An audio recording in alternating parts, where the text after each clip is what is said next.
Corona काल में भी नुहू स्वास्थ्य विभाग मलेरिया को लेकर गंभीर नजर आ रहा है और मलेरिया से निपटने के उपाय शुरू कर दिए गए हैं। जिला मलेरिया अधिकारी डॉक्टर अरविंद कुमार ने कहा है कि गत वर्ष जिले में मलेरिया के 942 केस मिले थे। जिले में अब तक 18 नए केस मलेरिया के सामने आए हैं। इस कार्य में सभी विभाग आपसी समन्वय से अपनी जिम्मेदारी निभाएं और सभी जिलावासी मच्छरों को पनपने पर रोक लगाने में नुहू स्वास्थ्य विभाग का सहयोग करें। उन्होंने कहा है कि कोरोना के प्रति जागरूकता के लिए चलाए जा रहे अभियान के साथ साथ डोर टू डोर मलेरिया उन्मूलन के संबंध में भी आम जन को जागरूक किया जा रहा है। महिला एवं बाल विकास विभाग को आंगनवाड़ी केंद्रों के माध्यम से लोगों को जागरूक करने की हिदायत भी दी जा रही है। उन्होंने कहा है कि पिछले वर्षों में मुकाबले डेंगू व मलेरिया के मामलों में काफी कमी आई है, लेकिन जीरो का लक्ष्य प्राप्त करने के लिए हमें पूरी तरह से जागरूक होकर तथा आपसी तालमेल के साथ कार्य करना होगा। इस कार्य में जिलावासियों का सहयोग भी अपेक्षित है। उन्होंने कहा है कि जिले की तालाबों में गंबूसिया मछली के बीज डालने का कार्य लगातार किया जा रहा है। इस महीने में लोगों को जागरूक करने, स्प्रे करने, जल भराव में काला तेल इत्यादि डालने, मच्छरदानियों का वितरण करने सहित कई बड़े कदम उठाए जा रहे हैं ताकि मच्छर का डंक लोगों के स्वास्थ्य पर भारी ना पड़े। आप देख रहे हैं नुहू से लियाकत अली की रिपोर्ट। जहाँ तक मलेरिया की बात है, जनवरी से लेके और अब जुलाई लगभग ख़त्म होने वाला है, 7वां महीना है और मई से हमारा मलेरिया सीज़न शुरू हो जाता है। अब तक टोटल 18 केस पूरे ज़िले में आए हैं मलेरिया के, जिसमें से 2 तरह का मलेरिया ज़्यादातर यहाँ पाया जाता है।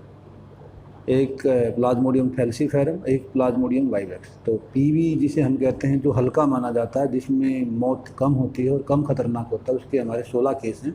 और पीएफ जो ज़्यादा ख़तरनाक होता है, जिसमें मौत होने का ज़्यादा अंदेशा होता है, वो दिमाग में चढ़ जाता है, उसके 2 केस हैं।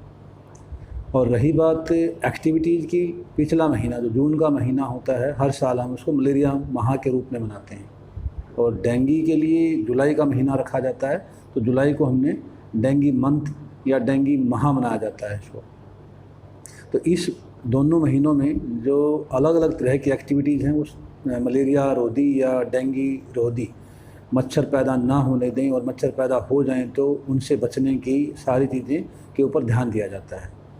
और जो मैन पावर है, एक तरह की दवाई होती है डेल्टामेथ्रिन, उसका स्प्रे हम 1 मई से शुरू कर देते हैं। उसके लिए हमने 27 गैंग, एक गैंग में, एक टीम में 6 लोग होते हैं, 5 स्वास्थ्य सहायक होते हैं और 1 सुपरवाइज़र होता है।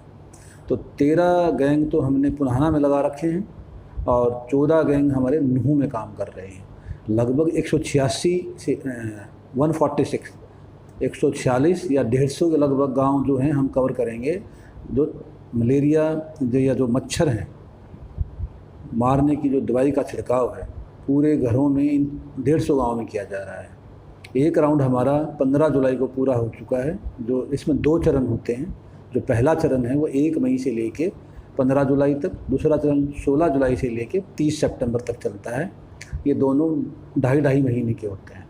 2.5 महीने के इसलिए होते हैं कि जो 2 डेल्टामेथ्रिन दवाई का आप छिड़काव करते हैं दीवारों पे, छतों पे, घरों में, उसका जो असर होता है वो 10 से 12 हफ्ते तक रहता है। और जो मलेरिया का सीज़न है वो हम मानते हैं 1 मई से लेके नवंबर तक, 5 महीने का। तो इस तरह से हम 2 राउंड में इसको कवर करते हैं। इसके अलावा 10 ब्रीडिंग चक्कर का ये काम होता है, वो डेंगू के लिए रखते हैं हम। डोमेस्टिक ब्रीडिंग चेक करते हैं, घरों में जाकर चेक करते हैं और उनको लोगों को बताते भी हैं कि भाई आप लोगों ने क्या क्या सावधानी बरतनी है।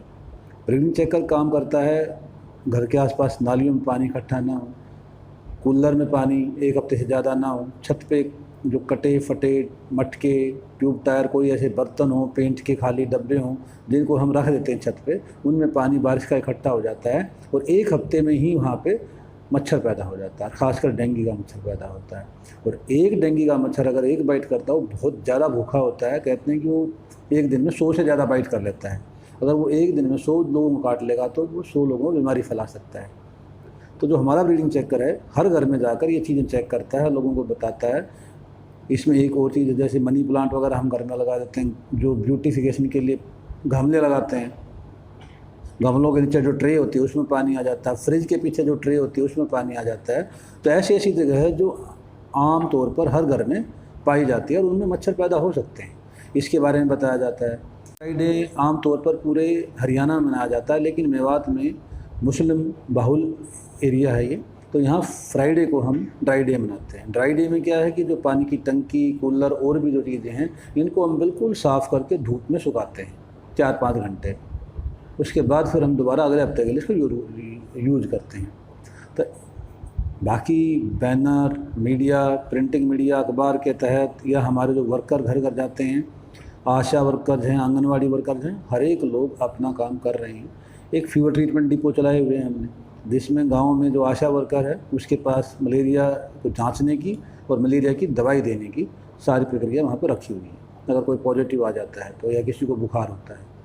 और अब ये भी है कि जितने भी लोग जो कोविड-19 के टेस्टिंग के लिए आ रहे हैं, जिनको बुखार की शिकायत है, उनका मलेरिया की जांच होगी ही होगी। ये भी अब सरकार का पत्र आया है, तो हम पहले से ही कर रहे हैं सभी की।